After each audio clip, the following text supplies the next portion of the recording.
Undercover Carson, secret agent.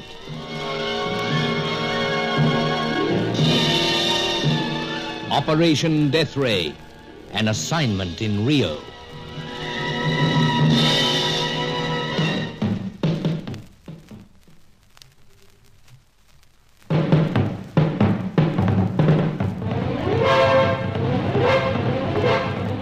There was a glorious view from Sir Giles's Copacabana apartment.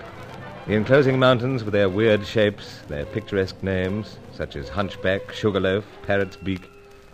Then there was the famous beach, with the fishermen in their huge straw hats, and the gloriously blue water itself. But every time I think of that water, I think of my dash from the Davenport apartment with the time bomb that Julius Grant so thoughtfully left there.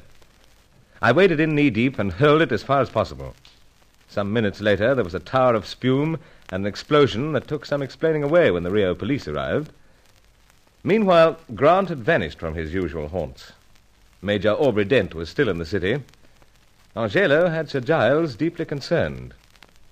As we looked out from the balcony onto the busy boulevard below, it was still on his mind. Dash it all, Carson, it was only a hit on the head. Yes, but how friend Roger Deauville can hit. Quite handy with his fists when we were at school together, Sir Giles. Yes, but Angelo suffered much worse than that and come up laughing. In 15 years, I've never known him let anything get him down so. Chappie is rather despondent. Despondent's hardly the word. He's quite certain he's dying. Speaks about the spirits telling him so. Age-old superstition, to use a hackneyed phrase. All the same, I'm deeply concerned. Perhaps it's something to do with the carnival. In what way? Well, sir, isn't it more or less tradition that the servants walk out? Oh, yes. And our Angelo's done his share of walking out. Roisted with his many relatives and acquaintances, no doubt. Could it be that he's down in the dumps because he's not fit enough to join the fun this year? I don't think so, Carson. I don't know what to make of it all. Look at all that traffic. Yes, it is much thicker than usual. The city's getting packed. Tens of thousands come in for the carnival. And it's Friday already, you know. Yes, I'm not forgetting, sir. Fun starts Sunday and lasts for 3 days. And those 3 days represent our last chance to get the secret of the Deathray. The Cossack will be in town. Charco hopes to make his final coup. And yet we are so helpless. Yes. Friend Roger has contact with Charco. But where is the blighter? Vanished. Like so many others. Like Miss Bruin. Like my lamented friend Grant. Like Mademoiselle Corelli. But Helena Jansen promises to contact us the moment she has anything on Deauville's whereabouts. A slender hope. Helena's determined to assist, if only to make up for past failures, Sir Giles. Yet she confesses to us that she has this deep attachment to her wayward brother. So it's possible that she'll suddenly decide to shield Deauville again. No, sir. I think I know the type of woman Helena really is. Once she gives her word, then she stays with it. Well, let's hope so. I say, sir. What's that coming along the boulevard? That great mass of colour, like some bird. Such a bird I've never seen, Carson, not in all my bird-watching days. It's one of the floats for the carnival procession. Oh, yes. There are scores of them, you know. But a whole series portray the outstanding events of the preceding year. They do, eh? Indeed. And they're so striking and ingenious. It's one of the greatest spectacles of the Western Hemisphere. Or the world, for that matter. I assure you, old fellow. No, I'm not doubting that, Sir Giles. Just thinking. This Deathray hunt is a rather important event. By Jove, yes. Yes, but what a grim sort of float that would make. Beautiful women, dangerous men, jungle, strange weapons. But we are up against it. I fear so. There's just one chance, however. Excellency! One moment, Carson. It's Angelo. Yeah, right with you, sir. Excellency! Coming, old man. The spirits, they call upon me again. Now. Excellency, I know these things. Death hangs over me as the Corcovado hangs over the bay. Corcovado? The hunchback, Carson. Oh, yes, I see. But Angelo, dear fellow, we can't have you carrying on like this. Man alive, it'll soon be carnival time. 2 days and the festivities start. 2 days, Excellency, and you need my assistance more greatly than ever. Yes, indeed we do. Yet I will not be with you. Enough of this now. The spirits have spoken, and they will speak again, Excellency. I do wish you'd tell them to stop bothering you. Listen to me, Excellency. Yes, yes, old fellow. In return for the life that they take from me, I will ask that they tell me something that may be of some help to you in your search. Really, now you are distressing me. And that is why I call for you. In return for my life, Excellency, the place where this charcoal may be found. Or perhaps the one you call the Cossack. That is all, Excellency. Let's leave him for a while, Carson. So, sir. But when he called out, you were saying something about just one chance. So, Faye. Mademoiselle Corelli? Right, sir. But we've heard nothing from her since she so obligingly phoned to say there was a time bomb planted in the apartment. True. Then how the deuce can we make any use of her? Well, rather than twiddle thumbs, sir, I thought I might look over the town. Shops always did fascinate her, you know. Oh, no. Look It's here. a long shot, perhaps, but I might spot her somewhere. Shops, cafes, cabarets. I'll leave you to look after Angelo. Besides, I've never seen a city steaming up for a carnival.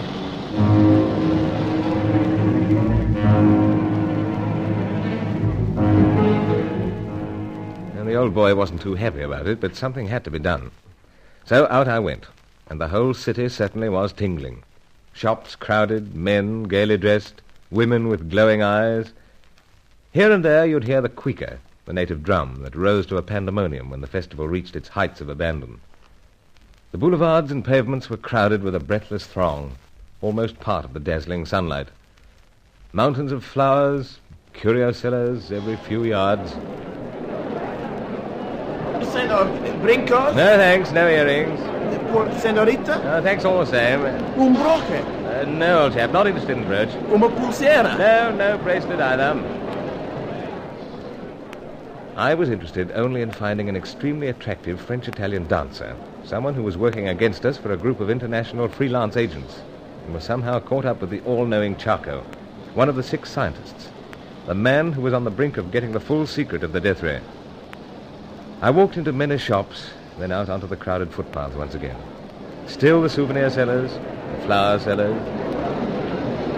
Flores, senor? No. Rosa, tulipa? Sorry. Violetta? Of course. Faye! Monsieur Bruce, I am much surprised at you refusing to buy me flowers. Violetta? Oui. Senorita. Oh, well, best I fork out. Here you are. Is that enough? Senor. Keep the change. Come along, dear. Muito obrigado, senor. Muito obrigado. Yes, and I'm much obliged, too, to fate. What do you say, Monsieur Bruce? Oh, I'm just nothing into my pipe. Yeah, but fancy meeting you, Faye. But you avoid me. Oh, me avoiding you? I never see you. Oh, have it your own way, then. But these are so beautiful, these flowers. Flower meets flower, eh? Oh, you say the nice thing. Better say still nicer. Now, how about we slip into yon cafe? I've been dying to have a chat. Of course, Monsieur Bruce. And I tell you how much I miss you.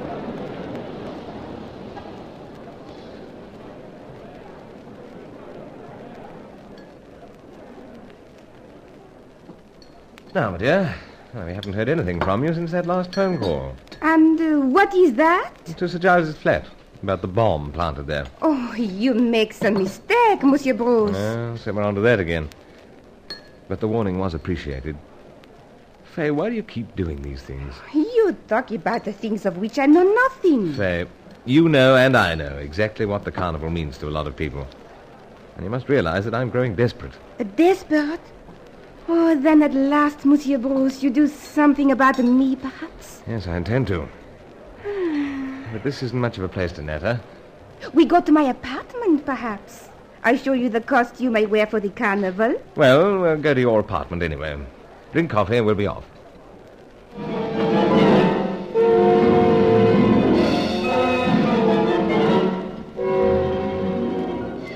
I had a good array of pipes, so I felt pretty safe. Though, as usual, the exotic Faye was dangerously disarming. What drove a creature like this to the dark and devious depths of espionage? Well, I was determined to find out that, but more especially, how she contacted Charco, or he contacted her. However, I was prepared to wait a while. That's why I agreed to seeing her dressed up in her carnival costumes. Ah, those glorious legs. You like it, Monsieur Bruce? Yeah, breathtaking. I am the Harlequin. So, but what a harlequin. Now I do the dance for you. No music. Hate to upset party mood, but pipe with musical box. Remember? Oh, that is most unfortunate. Ask Sir Giles sometime. The whole thing blew up in his face, you know. Please, Monsieur Bruce. You listen now. What's that? A musical box. Well, It is wind up, the little catch go off. Voila.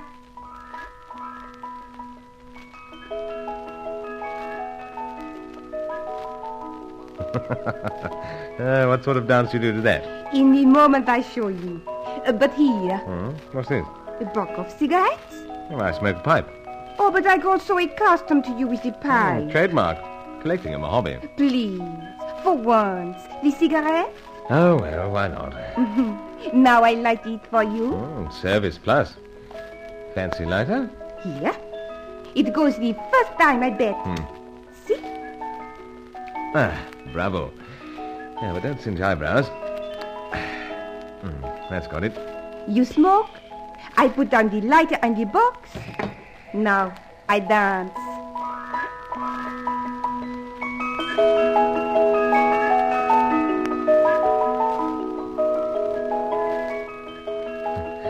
Faye, I just can't imagine it of you.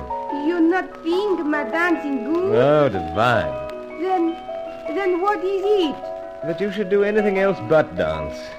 All this sordid undercover business seems so... Monsieur Bruce, you act so strange. I feel a trifle queer. Oh, the dancing, it is too much for you. It does set the ticker rocking a little, but... not that so much.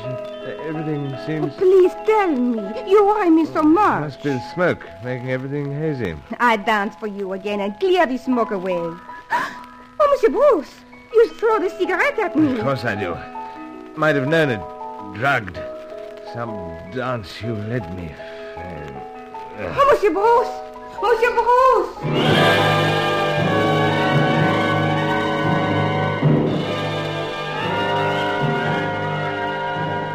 They were still standing there and crying out with concern as everything went black and I fell to the carpeted floor. It seemed that I should have kept my pipes in spite of all the trouble they'd caused in Operation Deathray.